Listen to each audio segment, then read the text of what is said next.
Hello students. आज हम मराठी सुलभ Bharti 7th standard का लेसन नंबर 7 पढ़ेंगे। आजारी पडण्याचा प्रयोग। ठीक है, आइए तो चलो फिर स्टार्ट करते हैं। आजारी पडण्याचा प्रयोग मतलब क्या होता है? आजारी मीन्स क्या होता है? बीमार पड़ना। बीमार पड़ने के लिए ये जो लेखक है उन्होंने क्या प्रयास किया। उनके घर में क्या होता था, सब जन बीमार पड़ते थे, सब जन दवाई लेते थे, तो उससे बहुत एक बड़ा एक कुतूहल लगता था कि मैं कभी बीमार क्यों नहीं गिरता। तो इसके लिए वो बीमार पड़ने के लिए क्या प्रयोग कर रहा है, क्या उपयोग कर रहा है, उसके बारे में हम लोग अभी जानेंगे। आपण एकदाही कधी दुखणे करी नव्हतो। मतलब वो बोल रहा है, लेखक बोल रहा है कि मैं कभी जिंदगी में, मुझे कभी कुछ दुख, बॉडी में कुछ दुख नहीं था, मतलब कुछ दुखने वाली बीमारी कुछ भी नहीं थी, ऐसे कभी कुछ मुझे दुखता नहीं था।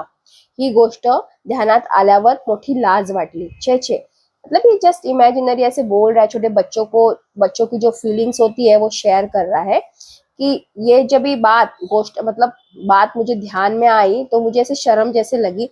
छे छे, निदान एकदा दुसऱ्यांदा वेळी तरी आपण आजारी पडायचे होते। तो बोल रहा है कि कम से कम एक दो बार तो हम मुझे बीमार होना चाहिए था। टायफॉइड, क्षय, निमोनिया असली मोठी मोठी गोड दुखणी तर राहू द्या बाजूला, पण थंडी, ताप, खोकला, पडसे यापैकीही माझ्या वाटणीला यायला हवे होते। अभी वो बोल रहा है कि टाइफाइड, क्षय मतलब ये टीबी, निमोनिया जैसे तो बीमारी साइड में रहने दो, मुझे उसका कुछ लेना देना नहीं है, साइड में दुखड़ी साइड ला राहू द्या। पण ठंडी, ताप मतलब बुखार और ठंडी, खोखला मीन्स कफिंग, पड़से सर्दी, पड़से मीन्स सर्दी, ऐसे इसमें से भी तो कुछ मेरे साइड में आना चाहिए, मेरे इसमें आना चाहिए था। निदान पोटदुखी, डोकेदुखी यातली तरी कुछ आपणास एखादा एक स्वतःच्या मालकीची एकही औषध बाटली असू नये, अजूनही असू नये। मतलब वो बोल रही है कि ये सर्दी बिर्दी भी नहीं हो रहा है मुझे, मेरा पेट भी कभी नहीं दुखा, मेरा डोके दुखी मतलब मेरा सर भी कभी नहीं दुखा, इसमें से भी मुझे कभी कुछ नहीं हुआ। इनमें से भी एक भी दवाई की बाटली, औषध मतलब दवाई की बाटली मतलब बॉटल मेरे पास नहीं थी। मालकीची मतलब मेरे खुद की एक भी दवाई की बॉटल नहीं थी। एकदाही साधे इंजेक्शन माझ्या वाटणीला येऊ नये। एक बार भी मेरे सादा इंजेक्शन भी मेरे हिस्से में नहीं आ रहा है। क्या बोलने का, अभी ऐसे वो उसको क्या बोल रहा है, क्वेश्चन पढ़ रहा है उसके ऊपर, खुद को प्रश्न पूछ रहा है वो कि ऐसे कैसे हो सकता है। आमच्या घरात नेहमी कोणीतरी आजारी पडायचे, आई नेहमी खोकायची। हमारे घर में कोई हमेशा कोई ना कोई बीमार होता था। आई नेहमी खोकायची मतलब मेरी माँ हमेशा खांसती रहती थी। बाबा दर आठवड्याला पडसे यायचे। बाबा को क्या होता था, पडसे मीन्स सर्दी, बाबा दर हफ्ते में उनको सर्दी हो जाती थी। दादा कॉलेजला जात असला तरी त्याचे अंग नेहमी दुखायचे। अभी दादा जो है, बड़े भाई को बोला गया है, वो कॉलेज जब भी जाता जाता था तो भी उसका बॉडी पेन हमेशा होता था उसे। कभी कभी ताईचे हाथ दुखायचे, मतलब उसकी बहन, कभी कभी उसकी बहन क्या दुखता था, हाथ दुखता था, पाय दुखायचे, पैर दुखते थे, ती ही गादी टाकून झोपायची। तो वो भी क्या होती थी, उसको सब कुछ ना कुछ दुखता रहता तो उसको क्या करती थी माँ, गादी पर सुलाती थी, गादी डाल के देती थी माँ। सगळ्यांची औषधे मोठी छान छान असायची।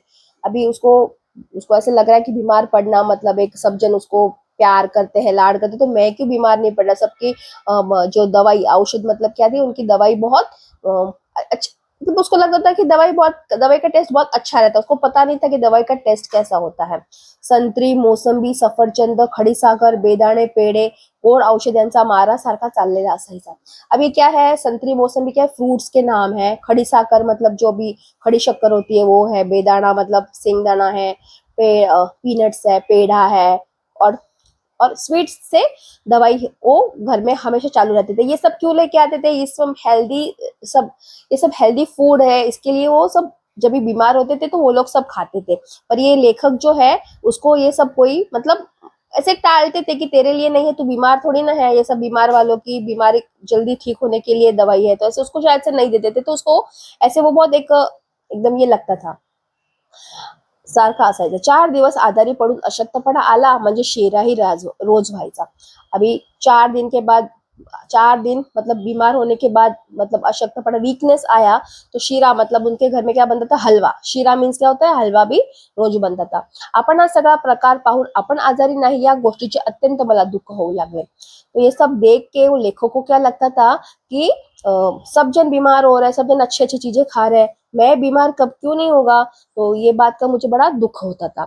जे पदार्थ सगळी मंडळी आजारी म्हणून खात असे ते औषधच्या नावाखाली म्हणत असे.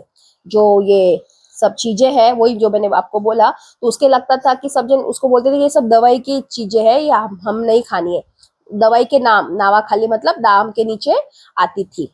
त्यांनामुळे त्यांना हात लावायची मला सख्त मनाई असे. इसीलिए मुझे वो सब चीजों को हाथ लगाने के लिए सख्त मनाई थी.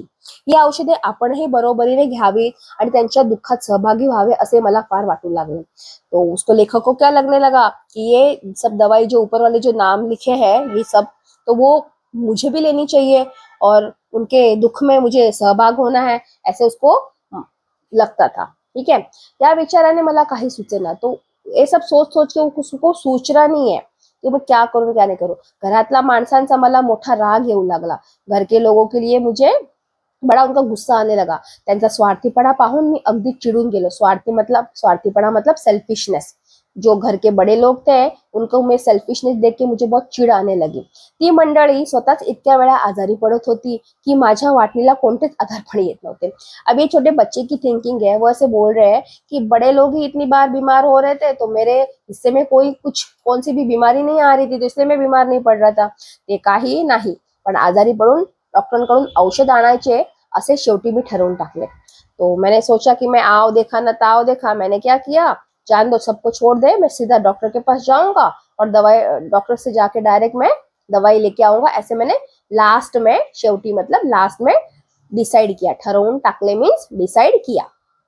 मग नेहमीप्रमाणे मी रोजच्या 3-4 बाटल्या घेतल्या आणि डॉक्टरांकडे गेलो. तो हमेशा की तरह मैंने क्या किया, उसकी माँ जब भी जाती थी तो शायद से ऐसे बॉटल्स लेके जाती होगी उनके डॉक्टर के पास. तो वैसे ही वो 3-4 ऐसे खाली बॉटल्स लेके डॉक्टर के पास चला गया.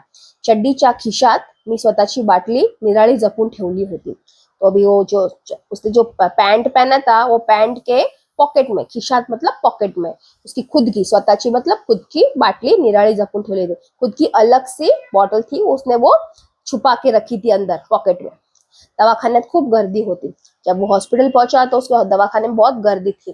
खूप माणसे असली म्हणजे मला फार बरे वाटे. तो उसको सब लोग ऐसे बीमार, बहुत सारे जन वहां पे हॉस्पिटल में बैठे थे, तो उसको देख के क्या लगता था, ऐसे अच्छा लगता था कि हाँ बहुत सारे लोग बीमार है. तो कारण त्यामुळे बराच वेळ दवाखान्यात बसता येईल, क्योंकि बहुत सारे पेशेंट हो गए तो बहुत टाइम उसको हॉस्पिटल में स्पेंड करने को मिलेगा. हॉस्पिटल में टाइम स्पेंड करना मतलब उसके लिए एक बड़ा सा एकदम ये एकदम अजूबा हो गया, ऐसे हो गया. तो उसके लिए वो बोल रहे कि जितना लोग है तो उतना देर में बाद मेरा नंबर आएगा और मुझे वहां पे बैठने को टाइम मिलेगा. शिवाय बसलेल्या माणसांच्या चेहऱ्याकडे बघता येईल. काय छान दिसतात एक एक लोक. वैस और जो बैठे हुए लोग हैं उनके चेहरे मुझे देखने को मिलेंगे. और क्या क्या कैसे कैसे एक बीमार लोग हैं वो उसको देख के ऐसे मजा आ रही है. उसको बहुत उसे एकदम अच्छा लग रहा है कि क्या क्या हो रहा है, क्योंकि वो छोटा बच्चा अभी उसको कुछ भी नहीं समझ रहा है. हळूच मी खुर्चीवर बसलो आणि लोकांकडे टकामका बघू लागलो. धीरे से मैं चेयर पर बैठ गया और लोगों के मुंह के सामने में क्या टकामका मतलब एक से देखने का लुक को बोला गया है, ऐसे देखने लगा. काय लोग कणवत होते. कणवत मतलब क्या होता है, जब बीमार होते तो लोग ऐसे करते ना करके ऐसे कणवत होते. पुढे इंजेक्शन घेऊन बसले होते. कोई लोग इंजेक्शन लेके बैठे थे, आपल्या दंडावर पिवळ्या डागाकडे मोठ्या फुशारकीने पाहत होते. कोई लोग किसी को कोई चोट लगी थी तो फुशारकीने मतलब ऐसे बड़ी एकदम ऐसे हम लोग को क्या हुआ है क्या नहीं हुआ ऐसे देख के करके खुद के ही चोट को देख रहे थे और खुद के ऊपर ही तरस खा रहे थे. ऐसे वो दंडावर मतलब शोल्डर पर, हाथ के शोल्डर पर, दंड पर. त्यांच्याकडे पाहून मला त्यांचा फार हेवा वाटू लागला. उन सब लोगों को देख के मेरे को जेलसी, हेवा मीन्स क्या हुआ, जेलसी होने लगी कि इन लोग को सबको क्या ना क्या कुछ न कुछ हुआ है, दवाई लगाई है, पट्टी लगाई है, ये लगाई है. तो मुझे उनको देख के क्या होगा, जेलसी होने लगी कि मेरे को कुछ नहीं लगा है, ना तो मुझे बुखार है ना मुझे इंजेक्शन दिया गया है. तो इसको बहुत जेलसी हो रही थी. हळूहळू पुष्कळ लोक निघून गेले. मग मी हळूच माझी छोटीशी बाटली डॉक्टरांच्या टेबलावर सरकवली. धीरे धीरे पुष्कळ से बहुत से लोग क्या हो गए, निकल गए. और मैं जो मेरी दवाई की बोतल थी वो धीरे से डॉक्टर के टेबल के ऊपर खिसका दी. सरकौली मीन्स क्या है, खिसका ली। ये यहाँ तक आधा चैप्टर कंप्लीट हुआ है स्टूडेंट्स। नेक्स्ट चैप्टर हम नेक्स्ट एपिसोड में करेंगे। Thank you.